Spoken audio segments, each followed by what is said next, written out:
Sem Neli in obožujem gledališče.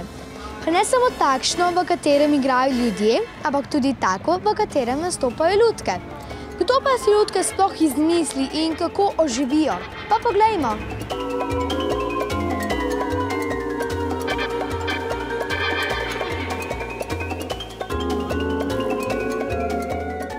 Ko imate enkrat skico, kako potem izdelate lutko? Ponavadi kipar začne z obdelavo, se pravi glave, rokce, noge.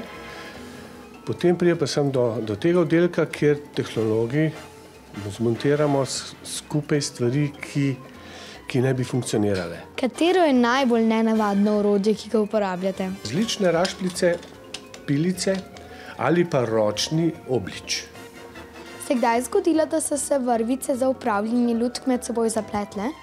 O, vrvice, to je pa strah in trepet naših animatorjev, čeprav naši stari animatorji so znali razplesti nitke. Kakšna je razlika med šivanjem oblačil za otroke in za lutke?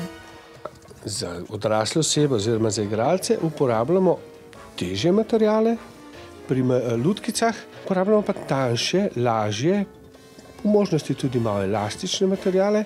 Svet lutk me je res navdušil. Včasih je izmišljen svet res boljši kot resničen. Večkrat ga bom obiskala. Dajte ga tudi vi. Čau!